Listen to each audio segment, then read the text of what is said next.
So for me, when I started Glaudi, it was never something I planned to do. My family worked in factories when I was a kid, so I grew up seeing them work hard, but I always saw Latinos sewing clothes, but I never saw Latinos owning businesses or being designer.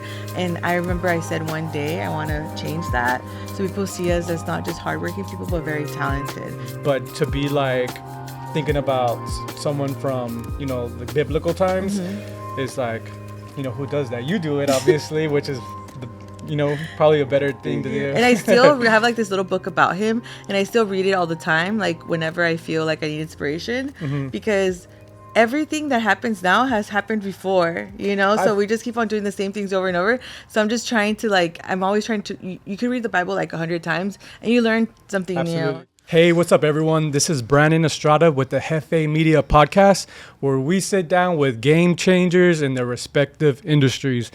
Right now, I'm sitting with Johana Hernandez, now known Johana Hutton.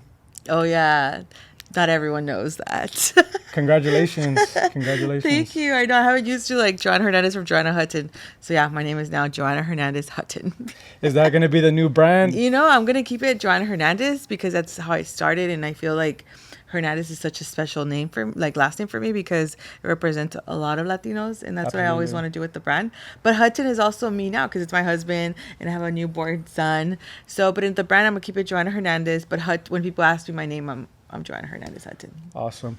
Congratulations. I haven't seen you quite a while. I think last year I stepped in your store. I introduced you to a few people, and I think that was the last time I seen you. I don't know if you were pregnant at the time. I think I was. It was probably the beginning stages. My pregnancy was pretty chill. But when you're pregnant, I didn't know. It's my first time being pregnant. But you do kind of have to take a little break and be calmer. That's why you didn't see me out too much. Yeah, no, I kind of can relate in some ways. I helped take care of my nephew, but not compared to my parents. Yeah. But it's very not only time consuming, but it requires a lot of energy to give them your full and undivided attention. Yeah.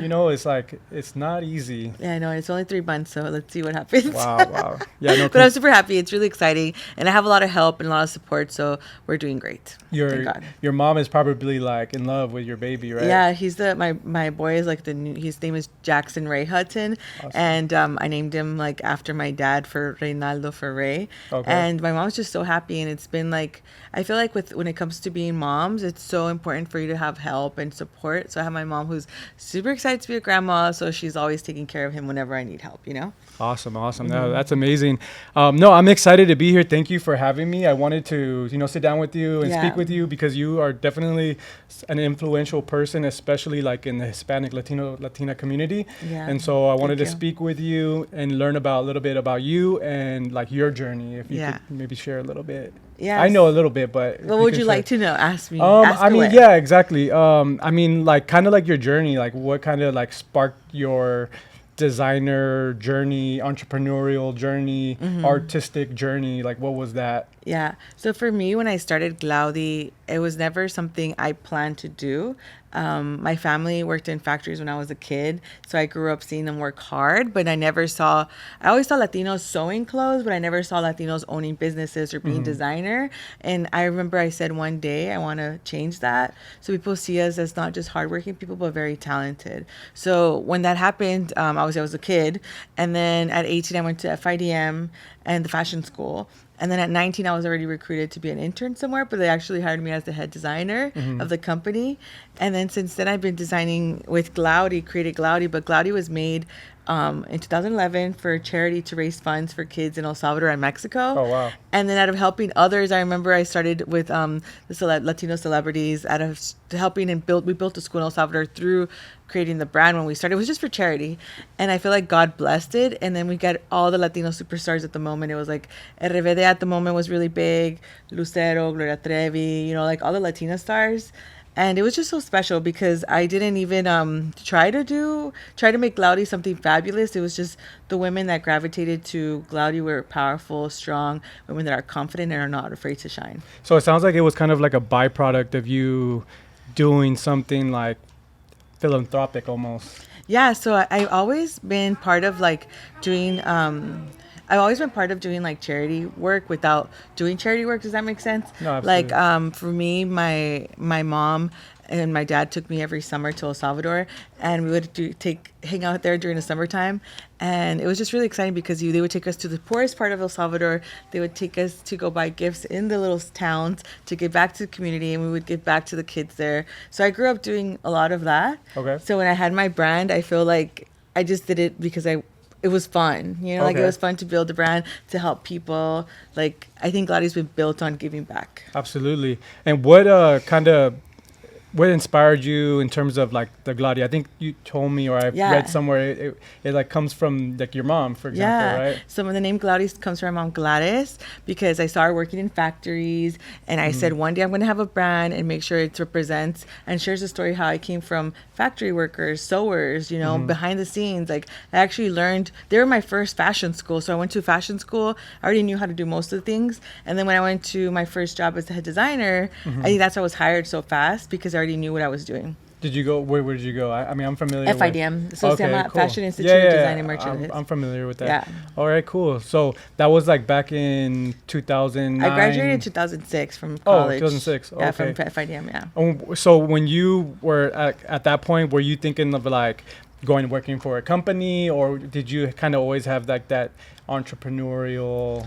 So I know I shouldn't say I never, but it's the truth. Like I never thought I could have my own brand, because it seemed something like a dream that's too far from being realistic, because I never had an example that I could look at of a person that's relatable to me. All the designers that I saw were like married to very wealthy people, or like come from wealth, or the perception, at least, was the perception. No, maybe. it was like, for instance, we have like Carolina Herrera and Oscar de la Renta, those two, and I mean, they're great designers and I really respect them, but they're not really relatable for a girl like me that was born in Compton. You know what I mean? And like I go to Downey. Yeah, you were telling me about that. So for me, like I never knew I could be an entrepreneur designer, like be my own brand and everything, but it was just so great that I was able to. But first, I started designing for corporate brands. I actually designed for Fortune 500 companies very young. Oh, okay. And that was pretty cool, because I was really excited that I was so young and I was designing for this huge brands and responsible for millions of dollars for them, multi-million dollars for them, when I'm just having fun. Yeah. And we did licenses too. Like I designed for licensing brands like Taylor Swift when she had curly hair. Oh, wow. Camp Rock with Selena Gomez. We did Hannah Montana when she was Miley Cyrus when she was Hannah Montana. So we did cool stuff like that too. Then I designed also for 7 Jeans, and then I did the couture stuff that I'm doing now with Glaudi. No, that's amazing. As far as like, I know you mentioned some of the artists, but like as far as inspiration, it doesn't necessarily have to be like a designer, but like maybe an artist or an entrepreneur or a musician, anybody. Was there anyone like that inspired you? Like I know for me it was like Kobe Bryant, Michael Jordan, like these athletes. Maybe it wasn't like business, for example, but it was like the mentality. Was there anyone like for you that you could resonate with? So for me, the only thing that I always was inspired by when I was 8 years old, I remember reading the story of, what's his name? Oh my gosh, let me try. It's a story from the Bible. Okay, which one? The king. King David? No. King Saul? Yeah. King Saul? Is it the one that's the wealthy one? Oh, is it Joseph? No, it's not Joseph. I think it's Saul. I don't know. What was the story? Maybe I know. It was a story about the most richest man in the whole world. Oh, King Solomon. And he asked for Solomon. Yeah, that was King David's son. Okay, cool. The person that I've looked up to, that's like a person, because I never look up to people, I look up to God, but is when I was a little girl at 8 years old, I heard the story of King Solomon and how he prayed for wisdom, and he was able to be a great king, and like he had so much prosperity and abundance, but he put God first. So for me, when I heard that story, since I was a little girl, I would pray to God for wisdom. That's amazing. So I feel like that really helped me. I never looked up to celebrities or to anyone that's like us, because I feel like, I feel like we're all the same. I don't feel like, obviously we learn from each other, but I feel like King Solomon was like a legend. Like he he was the richest man in the world, and it was back then in the stories, with the stories we read from the Bible. And to me, I loved how he like did it all centered in Christ. And I think for me, that's something that we're one day going to die, and he left like a legacy. Like now we still read about him, and so many people came to Christ because of his story too. So that's amazing. It's not only treasures of here, but he also took a lot of people to heaven with him. No, that's amazing. Yeah. I actually, I remember, I think I read it somewhere or I heard about it somewhere that you maybe sometimes, like, if the client wants it, or maybe you do it all the time, that you like bless the dress when they are about to get married. Is that correct? So when we started Glaudi, when we got the store here in Downey, we said with my brother and I, we said, okay, we're gonna make this like a very like not just with a lot of purpose. So whenever marriage for us is something very important, something very holy. Absolutely. And I think like when you get married, it's not just about a beautiful dress, but it's like for the rest of your life, like you're pretty much promising God, this is your soulmate, you know? So for me, I wanted to, with my brother, we wanted to pray over their marriages, over the dress. So their wedding could last. It's not just one day, but it's a forever love story. And it's so special because I feel like a lot of people forget that it's not just about that one day, it's about forever, and it's something you have to work on every day. So it's not always easy. So I hope like with our dresses, they not only get joy that day, but it's like something that blesses them for the rest of their marriage. No, that's beautiful. I mean, that's like you're injecting like consciousness into like what you're doing. It's not just like a transactional thing, but it's like you're putting your heart into it, your soul into it, everything, all your might into like what you do. So like I don't know how to do things without purpose, you know, because then it's a waste of time. Like I think everything we do, it has to leave some kind of, it has to be special. Yeah, and I think people feel that, you know, if you put like your passion and your soul and you're just like, you're putting all your vibration into like what you do, people feel it, like they know, versus if it's just like, whatever, you know, like next or just another transaction, like people can tell the difference, right? But yeah, no, I heard about that, and you know, I thought that was interesting that you brought up the King Solomon story and, you know, asking for wisdom because this world needs more wisdom. I know, right? And I can't believe I was so little and I kept on asking for wisdom. And for Christmas, I would ask for wisdom. No, but that's amazing because, like, you know, like at that age, like, I don't even know what I was thinking. I was, you know, I mean, I was in sports, you know, so I was really, like, looking up to athletes and stuff. Yeah. But to be, like, thinking about someone from, you know, the biblical times is, like, you know, who does that? You do it, obviously, which is, you know, probably a better thing to do. And I still have like this little book about him, and I still read it all the time, like whenever I feel like I need inspiration, because everything that happens now has happened before, you know, so we just keep on doing the same things over and over. So I'm just trying to, like, I'm always trying to, you can read the Bible like 100 times and you learn something new. So I love how, like, business and fashion and designing, like when they talk about the Proverbs 31 women, like the woman of God, like this is the woman. So I was about to go to like Proverbs. King Solomon, like I believe he's the author of Proverbs. So there's Proverbs 31 where it talks about the woman of God. And before I thought women were seen as just like home, like women who are at home with their husbands and take care of their husbands. She doesn't eat the bread of laziness. And the kids take care of, which is nice, which is beautiful. And I think we should do that for sure, because I'm a mommy too. But it also said on Proverbs 31 that she like had land and she gave work to like her seamstresses and she sold her fabrics everywhere. Like it literally says that. And I'm just like, oh my gosh, that's me. And she made sure like her house, and she respected her husband, and she made sure her house was always like, had like, was never like but it pretty much had to give to people, like to her husband. Always had food. So for me, I was like, oh my gosh, that's so cool. Like if you really get to know like the Bible, you learn like that's like your business plan. Your business plan, your remote control. It's the blueprint. It's literally the blueprint right there, front and center, you know. But it takes like so much discipline to really like dive in and be like locked in on that, you know, like especially with all the distractions. But no, that's amazing. Like I didn't even know that, like from 8 years old, like you were already incorporating the discipline. You know, shout out to your parents, because you know, I'm sure that they're the ones that kind of were instilling a lot of that, you know. And it was really going to church, because my parents were with me, but it's what you learn in like Sunday school. And I was like, oh, this is so cool. Amazing. So I'm really happy that there's so much hope, you know, like I feel like when you have hope in your life, you can continue growing as a person and your business and everything. Amazing. Johana, so can you share with us like what you can anticipate when you come in to the Glaudi store, like what the experience is and what to anticipate, whether you're a woman or I know that you do men's clothing now too. Yeah. So at Glaudi, we always want to make the environment feel like family, very welcoming, because this is like your special day, whether it's your wedding, graduation dress, or quinceañera, or a red carpet moment. We're here to celebrate you. So when someone comes in, we always have to do it by appointment. You could walk into, but we prefer by appointment so we could really celebrate you. Awesome. And the whole experience is just about how do you want to look that day? How do you want to feel? It's about the Glaudi woman or the Glaudi man, because to be a designer, it's a selfless job. It's not about me, it's about them and me making that dream a reality for them. So most of our clients, when they see their dress for the first time, they like tear up because it's so beautiful and it's like their dream dress, and they feel so, and everything's made to their measurements too. Cool. So here we make everything to the size of the bride, or we also customize dresses for them. So like we bring dresses to reality and we make them feel good about their body because it's all made to their size. So when the Glaudi clients come in, like they feel like, you know, so special that the dress is made in their measurements, that everything fits them so good, and that we're here to make it be perfect for them. And I think that's something that other places don't offer. Like the experience of our Glaudi men and women is to make them feel good about themselves and make them feel like they're one of a kind, which they are. Everyone's one of a kind, you know? Mm-hmm. So even our dresses and our suits are that too for them. Okay. So like, because one of my questions was like, what differentiates you from like maybe other companies or other like designers and what have you? So what makes us different from other designers and other brands is that I understand like the bodies, like different body types.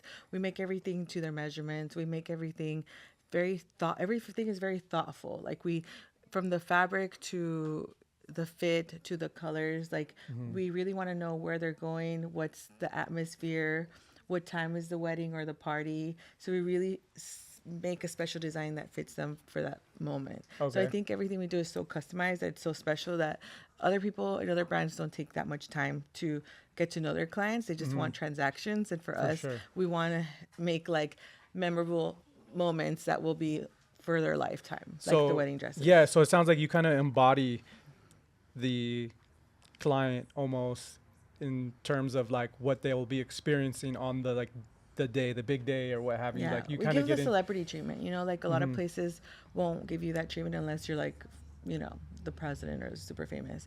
And here everyone is like an A-list celebrity for us, and an A-list customer. Like no one is better than the other one, so everyone gets that beautiful experience. Yeah, you treat like the least of them and the most of them the same as equal. Well, no one's the least, but you know what I mean, like whether you're famous or not. Yeah. Right? Yeah, I mean like in terms of like whether you're this person or that person, it doesn't matter. You're like getting the same amount of treatment. Like and I feel like it's so important when a person comes in here to be a Glaudi woman or a Glaudi man with a suit or a dress that they feel comfortable, because there needs to be trust, and this is like a process that we're going to see each other for a couple months because we're making your dress. Okay, cool. And I saw like recently, I think you were like in El Salvador and you were doing some stuff out there. Can you share a little bit about that whole experience? I think you were at like some like really famous place, right? Like a museum or a palace. Yeah. Can you share a little bit? So for my last year I got married, and it turned out that my bachelorette I was doing in El Salvador, but then the government of El Salvador invited me to present my collection at the presidential palace. Oh wow. So I planned where like my bridesmaid would go with me around the same time, so we could do both, and it was such a great experience. I got to meet so many people. The guys from Vogue Latin America were there, and they were so wonderful to meet. Cool. And also Kika from People en Español was there too, and it was just so special because I've never had experienced my country of El Salvador. My parents are from there. I'm born here, but I call it my country because I feel like that's my for sure. Like it's funny when I go there, I'm like, oh, I'm in my habitat. You're like what, first generation? Yeah, so. like I feel like my skin glows. I'm like, oh my gosh, I feel like this is my habitat. Yeah. So it's so nice, you know. And so we went there. We presented our collection. It was a success. Beautiful. And it was just very special. My mom said she got emotional because she said that when she was a little girl, they would never let people that you had to be like obviously part of the presidential family back then to be or someone very important to get into that palace. Yeah. So for her to see me down the runway, like she got really emotional because she's like, this is my dream. And that's why I took her with me. Wow. I took her to my bachelorette because I was like, come on, mom, like it's fine. Like I want you to experience this because it's something that I don't know if I'm going to get to do it again, you know? That's amazing. Yeah, no, I want to see you sitting down on a podcast with Bukele. I know. Well, let's invite him. Yeah, no, I really like him. I think he did a lot of he's done a lot of changes. Yeah. Not to get like political or anything, but I think he's done like a lot of good change for the country. I've been to El Salvador, but just like on a connecting flight. So I like so you have to come. I want to go. And you for like sure. surfing and all that nature stuff. So I think next year I'll probably go. I Yeah. think next year for sure I'll probably go. I was in Nicaragua earlier this year. yeah. But El Salvador is like right there, Yeah, and we're I would neighbors. I would love to Yeah. experience that. Yeah, so it's so great. You know, like for me, since I was very young, I saw like a lot. So when I grew up here, like I was born in 86. And back then, there was so much division against Latinos themselves. And but we grew up in our generation where we're all little kids. So like our friends are everything. You know what I mean? No, for sure. So I always told myself, I was like, oh, I want to grow up to be a very successful Latina designer to help all the community. Like, doesn't sure. matter if you're wherever you're Latino from, like just all of us in general. And then just minorities, but then also like embrace our American friends, and because we're also American, so it's kind of like for we're sure. everything, right? So like I remember I said I'm gonna grow up to be a successful designer, so I can make everyone respect us. That we're not just hardworking people, we're talented. Yeah. And I did it with like I just said it, and then now I've seen all the things that I've been doing, and I'm like, it's so cool that I was able to grow up in a small like Compton, you know, that's famous for like other things. I mean, we do have Serena Williams and Dr. A Dre. lot of talent comes out of Right? Compton. Yeah. I know. We got Dr. Dre. We got Ice Cube is from there too, right? Yeah, actually, we do have a lot of talent from Compton. Compton So I is- grew up there, right? But then I went to Downey too. So for me, it was really important to work with excellence with everything I did sure. because I wanted people to be like, oh, she's Latina, she's really good. So then it helps another Latino person, because if they see another Latino person, they'll say, oh, I know this Latina designer, she's really good. So I think that person's gonna be really good too. Awesome. You know what I mean? So like you leave like you kind of open the door for the other person, because they're gonna know us as talented people rather than anything else, you know? Yeah, no, for sure. I mean, there's so many directions I could go with the podcast. I mean, one of the things that I was thinking is like, as far as like what you know now, like maybe there's a young girl or a young boy, whichever, Latina entrepreneur that's watching this. Is there anything like maybe advice you can give them or perspective? Like, you wish you knew earlier that you now know that you can maybe share? Yeah. Alexis, you need me? No, you're good. Oh, you're good? Okay. Yeah, you're good. It's all the way back here. Yeah. Are you looking for the dress? Yeah, we're closing deals on the at the podcast, so right. Yeah. So long. Oh, yeah. Right. It's okay. like, It's it a work doesn't matter. environment. Yeah. So for anyone watching out there, and if you want to be a designer or like an entrepreneur, and you're Hispanic and you think maybe like, you know, it's harder for us, I don't think you should think that way. I think you should think like there's a lot of opportunity for us, because there's not a lot of us out there doing things. Like, for instance, I'm the first Salvadorian American to present in Paris Fashion Week. Amazing. I was the first Latina on the cover of the Beverly Hills newspaper. And there's so many opportunities for us to grow. So I think you guys should just put yourself out there. We now have social media, so people can really see us through social media, and you can share your work. And then just also, I don't get butthurt or sensitive or sad if people don't support you, because there's enough people that will. And there's people that won't. Like, every day I see brides and see clients, and not everyone says yes to the dress or whatever, but the ones that do are the right ones, and we treat them like royalty, you know? Absolutely. So like, you just have to have tough skin and just really know that just keep going. Don't give up. For sure. Yeah, because I think in the beginning people get discouraged because they feel, I don't have enough support, or I'm not selling, you know? Just keep going, reinventing yourself, and you will get to find your niche. And then your business will like flourish. Because I've been in business now for 13 years. Yeah, with Glaudi. Yeah. That's It's amazing. been a while. No, that's amazing. I mean, and you were in Beverly Hills too, so that was like huge, right? Yeah. I mean, everyone knows about Beverly Hills, you know, and they say like, we're in is it the Mexican or Latino Beverly Hills? I think they mix both of them, but I'm in the article actually. I think they were Mexican. I'm not sure, but I was like, hey, I'm Salvadorian. Yeah. So we, But I was like, we oh, went okay, from the okay. Mexican Beverly Hills to the actual Beverly Hills. So that's like a Yeah, huge but you know what? accomplishment. Like, I do feel like when I went to the actual Beverly Hills, like I feel like there's so much work to be done. When I just got there, I felt like I was like the only Latina with the business, and I think I was the one with the only designer at the time. So there's so much work to be done, and sure. I think all you guys need to go over there because it needs to be normal to see Latinos in Beverly Hills, Yeah, and it no, absolutely. wasn't. I was like you know, it wasn't a lot of us. So we need to be more like, don't be afraid to go into places that no one looks like you, because that's the only way we could grow for people to start seeing us No, and you know what? I feel everywhere. like, and it's true. Like this is relatable in a lot of different industries. Like you, in many ways, like broke the glass ceiling for different people, entrepreneurs, artists, designers, etc. As far as like getting there, opening a store, and being successful, because you are successful. So Yeah. that's that's amazing that that Thank you've done you. that Yeah, and then also just know you don't need also to have a store or for anything. sure. Just start on your social media. Like, don't just like that. But not to Time for, discredit, all your amazing accomplishments, because yeah. those are like incredible Thank accomplishments. you. So I want to like definitely like Yeah. note that. That's cool. Thank you. Yeah, yeah, for sure. That's funny. So I wanted to ask you, like maybe you can share any like early failure or any failure in business that you had that you thought you had to do this or anything. If you could share anything, if anything comes to mind. If Yeah, not, I will. So I think like failures happen all the time, but I'm such a positive person. Like, I absolutely. turn my worst moments into the best moments. Even me forgetting the camera mount, I was like, all right, I'm just gonna go get it. I'm just gonna Yeah, go get it. like for instance, like I feel like for instance, 2020 pandemic, it was horrible for all of us. My dad passed away in the about that. pandemic, and I remember when the president had said that they need like PP equipment, like for protection equipment. What was it called? PPE or something like that. PPP.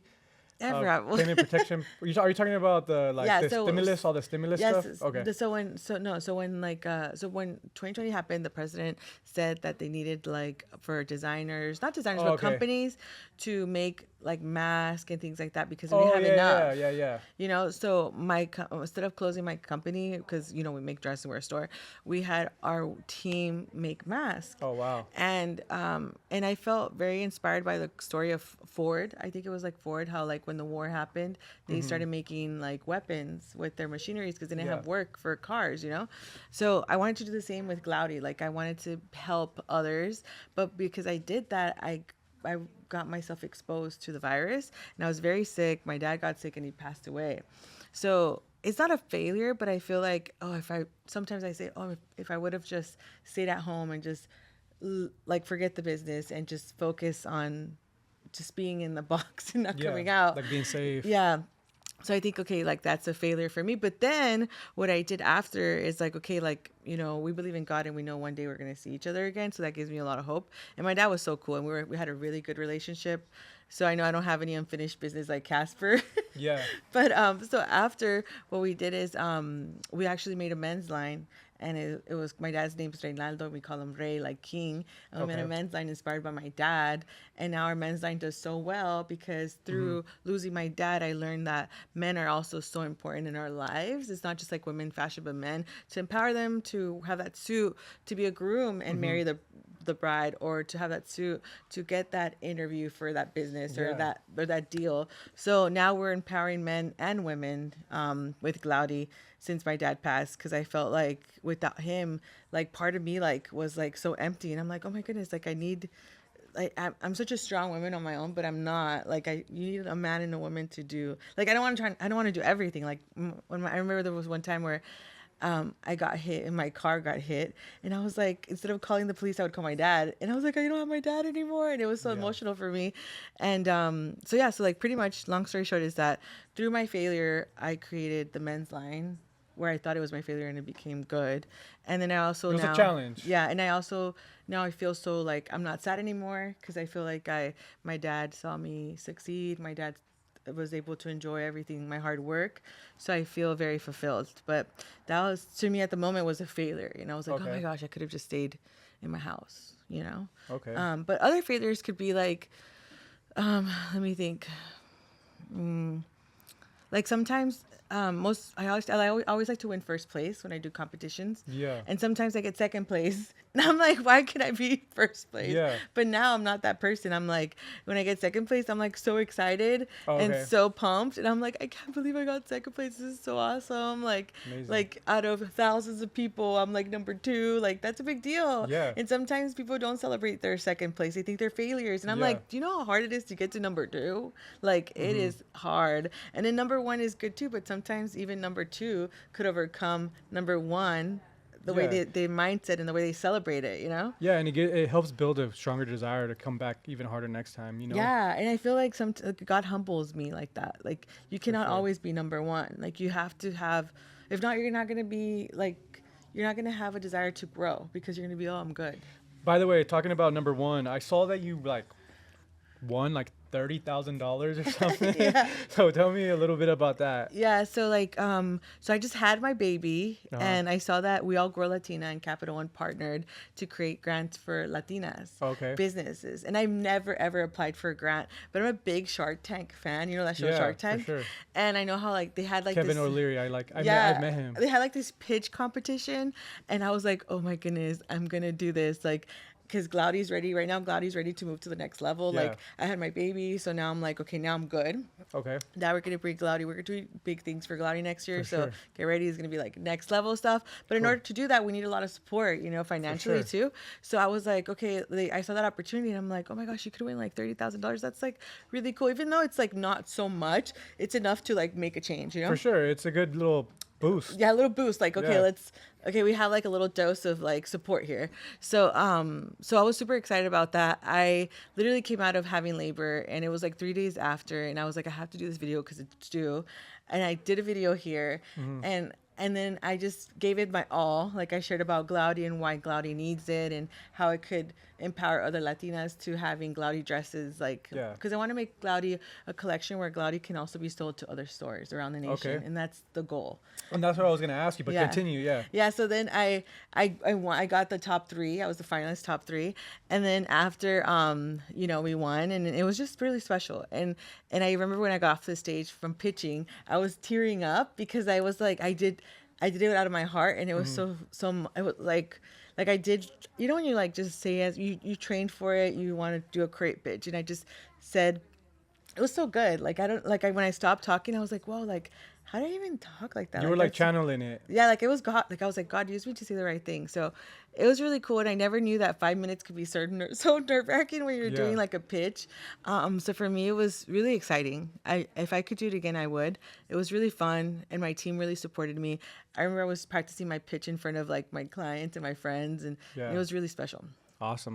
No, that's amazing. And I'm following you. I've been following you for some time now. And, I want to congratulate you on all the great things that you're doing. Yeah. I know that you're going to continue, doing a lot of special things, for the community, for everybody that like interacts with you, all the interactions, you're like touching like more people than we can even realize. Thank you. Especially like just by learning like how you kind of put your heart and soul into things, like that stuff is like contagious, basically. Thank you.